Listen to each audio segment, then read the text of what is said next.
Por que que, na minha visão, não é para panicar? E eu já falei isso várias vezes, tanto para assinantes, quanto aqui no Block Trends Pro, ou quanto no canal aqui do YouTube.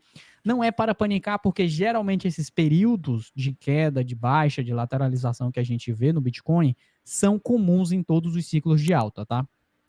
Então, eu ainda não vou dizer que o bull market já acabou ou se ele ainda não acabou, tá? Ainda não vou falar sobre isso. Mas o que a gente vê aqui dentro da estrutura de preço do Bitcoin é que ele tem períodos de acumulação e períodos de impulso. Só que, qual o problema disso?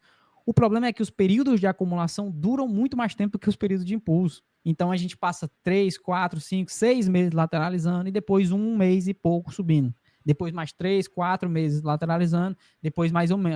Aqui, se você vê, ó, todos os impulsos foram na faixa de 23 dias, depois 20 dias, 15 dias, 54 dias, 51 dias, 18 dias, enquanto os períodos de lateralização foram de meses. Então a gente está falando de 3, 4, 5 meses lateralizando. Qual o problema disso? Problema sim, né? Problema para quem não conhece essa dinâmica.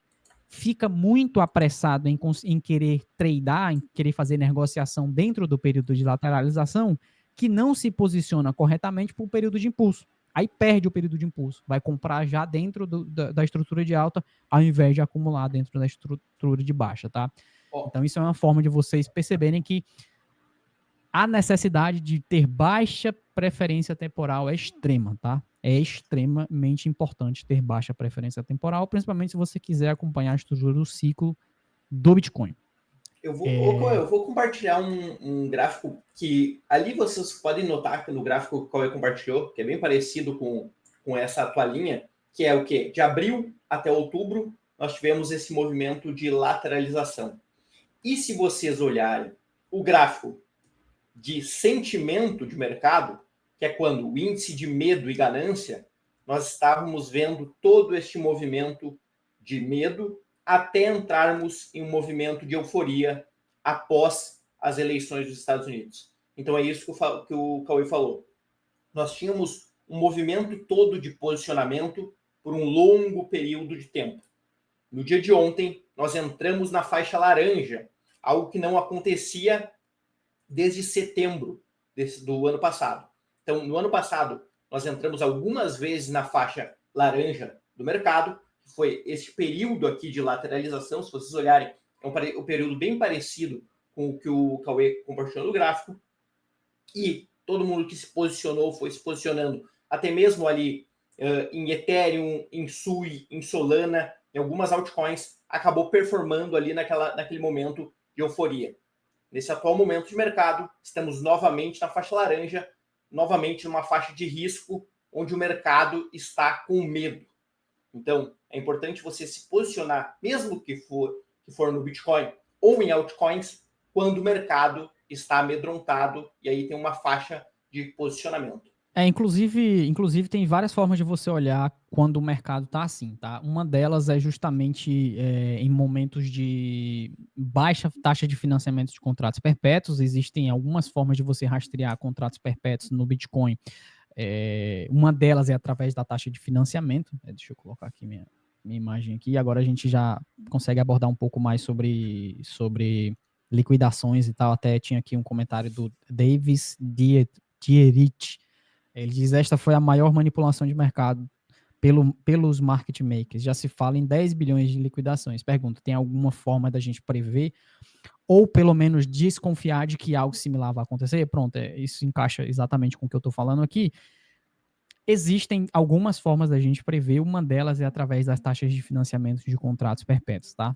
A taxa de financiamento é basicamente uma forma de você encontrar momentos onde a disparidade no preço do contrato para o preço spot, ou seja, diferença de preço entre futuros e à vista, porque justamente em momentos onde tem muita disparidade por um lado ou para o outro, significa que a quantidade de posicionamentos comprados ou vendidos dentro do mercado futuro esticou demais para essa ponta. Então, por exemplo, se você tem o preço do contrato acima demais do preço spot, significa que as posições compradas estão esticadas demais. E assim é o inverso. Se você tem, por exemplo, o preço do contrato abaixo do preço à vista, isso significa que as posições vendidas são esticadas demais. Cauê, como é que a gente faz para ver isso? A gente faz para ver isso justamente utilizando a taxa de financiamento desses contratos ou o funding rate, tá? Aqui eu estou mostrando no heatmap, porque assim no heatmap dá para vocês verem pelo menos uma parte do mercado todo, tá? Que eu estou mostrando aqui as principais criptomoedas por open interest, ou seja, por tamanho de posições.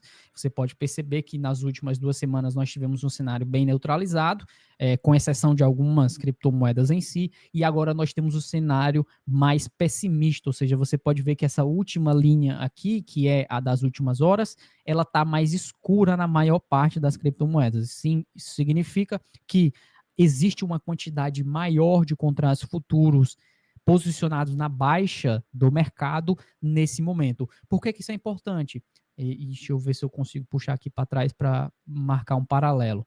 Ó, você pode ver que outro período, o inverso, né? Então, eu estava mostrando mais escuro, vocês podem ver que mais escuro aqui na ponta, algumas criptomoedas, e por outro lado, mais claro, aqui em dezembro de 2024. Você pode perceber que esse período aqui mais quente significa um período onde existia maior predominância de contratos comprados, ou seja, a disparidade do preço do contrato estava muito acima do preço à vista, indicando que nós tínhamos um período de instabilidade por excesso de alavancagem positiva, ou seja, tinha muita posição comprada no mercado, e se você olhar o que foi que aconteceu, ó, eu estou mostrando aqui uma faixa, ó, nem estou olhando o preço, tá? Nem estou olhando o preço, eu estou olhando só uma faixa aqui, onde está mais vermelho, que é essa faixa aqui do meio, mais ou menos entre o dia 5 e o dia 6 de dezembro. Agora a gente vai aqui para o gráfico e encontra o dia 5 e o dia 6 de dezembro. Você pode ver que foi mais ou menos nessa faixa aqui, ó, 6, 7, né? Então o Bitcoin estava chegando nos $100 mil,